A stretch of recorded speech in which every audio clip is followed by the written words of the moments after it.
Man, let me tell you something.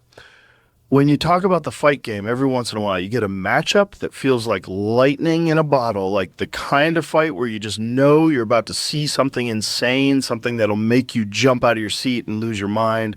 And Charles Oliveira versus Rafael Fiziev is exactly that, because think about it. On one side, you've got a guy who's been through hell and back, who built his whole career on heart, grit, and the ability to snatch victory from the jaws of defeat. And on the other side, you've got this explosive striker, a dude who throws kicks like he's trying to break the laws of physics, a guy who can end the night for anybody with one perfect shot. And when those two worlds collide, man, you can feel it in your bones. It's not just a fight, it's a storm. And fans live for this. They crave that unpredictable chaos, that back and forth insanity where anything can happen at any second. And I'm telling you right now, if you're tuning into this breakdown, buckle up, because we're about to dive deep into everything that makes this fight so damn electric, from the styles to the stakes to the legacy. And by the end of it, you'll understand exactly why people are calling this one of the most must-watch clashes in recent memory. Man, when you talk about a stylistic clash like Charles Oliveira versus Rafael Fiziev, it's one of those matchups that gets fight fans drooling because it's the pure definition of striker versus grappler, but with so many layers to it that you can't just box it into one category like Oliveira is this absolute submission assassin. The guy holds the record for most finishes and most submissions in UFC history. His jiu-jitsu is world class, and the craziest part is he doesn't even need much of an opening. He can snatch your neck in a scramble. He can jump guard. He can drag you down, and suddenly you're in a nightmare you didn't even see coming. But at the same time, his striking has evolved massively. He's not the same dude who used to fold under pressure. He walks guys down now. He uses those long front kicks, that sharp jab, and he mixes it all together to create chaos.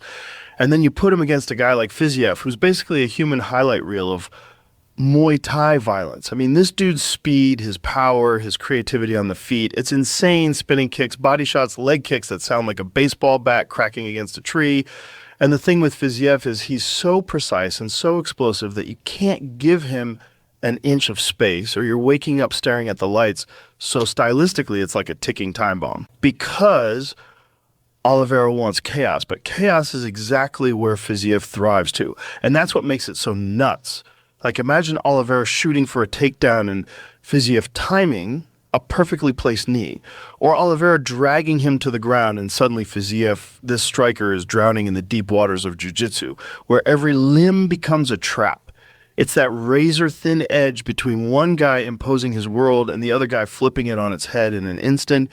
And those are the fights we love, man, because you know something spectacular is going to happen. It's just a matter of who pulls the trigger first and who makes that one mistake that changes everything. Charles Oliveira's heart, man, it's one of the most insane things you'll ever see in the fight game, because this guy has been through absolute hell inside that cage, and somehow he just keeps coming back stronger. And it's not just about skill or technique.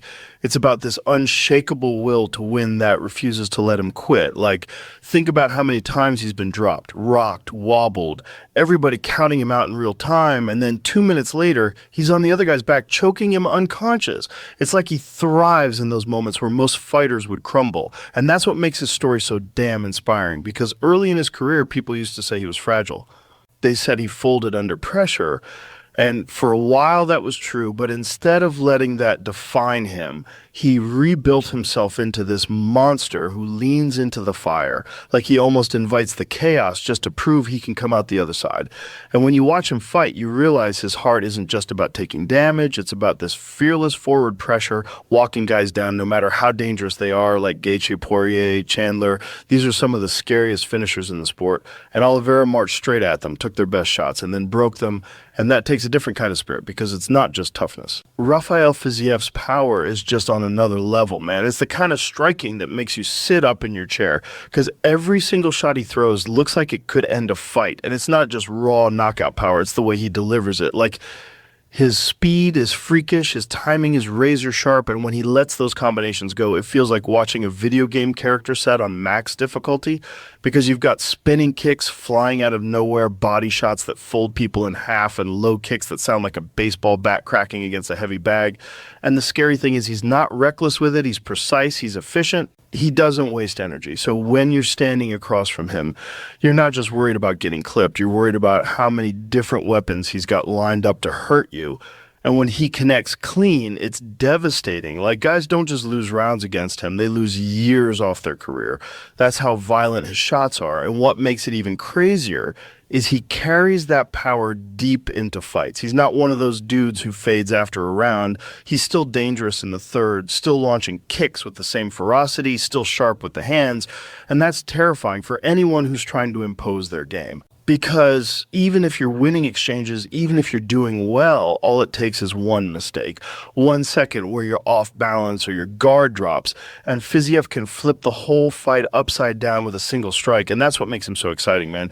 He's got that don't blink factor, like the fight could be over at any second. And it's not just his power, it's his creativity. He throws stuff from angles guys don't even see coming. So by the time you realize what he's setting up, you're already on the canvas. And when you put that kind of striking dynamite against someone like Oliveira, who thrives in chaos, it just makes the matchup insane because one slip from Charles and Fiziev can literally end his night in a heartbeat.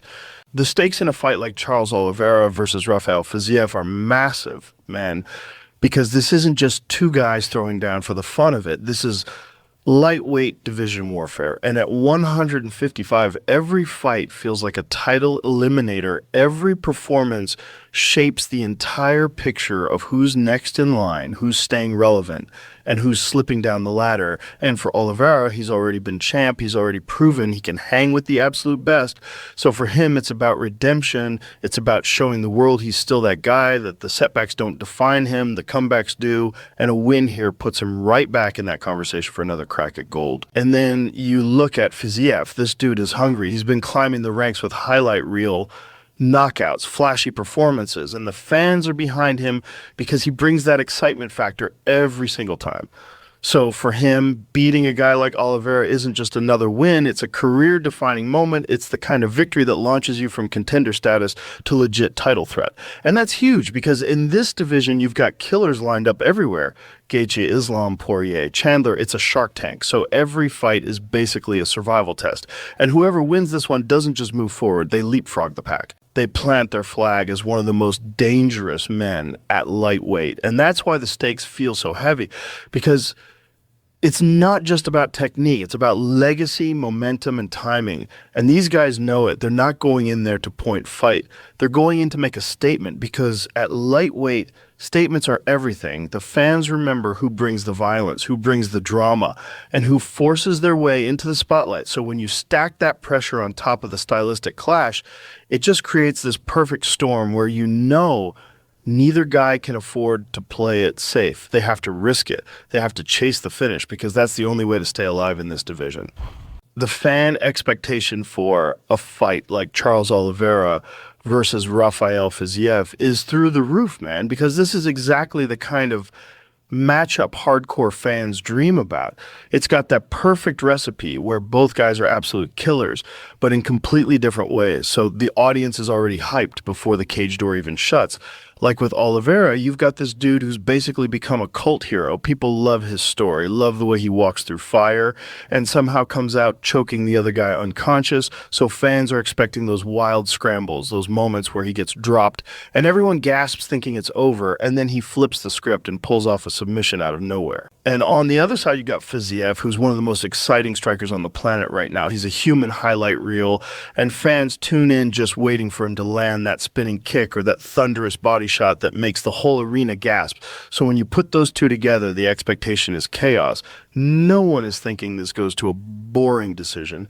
Everybody's expecting violence, drama, swings in momentum, and that roller coaster feeling that makes you jump out of your seat. And the crazy thing is both sets of fans, Oliveira's loyal army and Fiziev's growing fan base, are convinced their guy's going to pull it off. So you get that tension.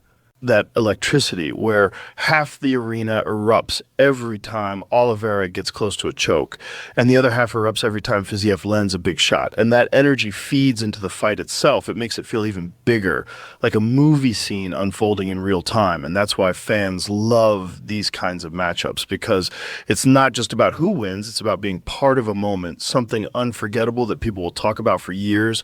And the expectation here is exactly that, a war that delivers fireworks from start to finish. So when you wrap this whole thing up, man, Oliveira versus Fiziev is more than just another fight on the card. It's one of those rare moments where the clash of styles, the stakes, the fan energy, everything just lines up perfectly to create something unforgettable. Because you've got a guy in Oliveira who embodies pure resilience, heart, and submission mastery, going head-to-head with Fiziev, a striking phenom with dynamite in every limb. And the beauty of it is nobody knows how it's going to end. That's why people are glued to it. That's why fans are buzzing, because you're watching two dangerous men collide with everything on the line. And that's the magic of this sport, man, that unpredictability, that chaos, that feeling like at any second history can be made. And honestly, that's why we love talking about fights like this. They remind you why combat sports are so addictive, why we can't look away once that cage door closes. So whatever happens, win or lose, this is the kind of matchup that raises the bar for everyone else in the division. It's the fight that keeps the sport alive with that raw, primal energy. And to everybody tuning in, man, good luck chasing your own battles, your own challenges, whatever cage you're stepping into in life. Face it with the same heart, the same power, the same fire, because that's what it's all about. And thank you guys for rolling with me through this breakdown. I appreciate you. I love this community, and I'll catch you on the next one.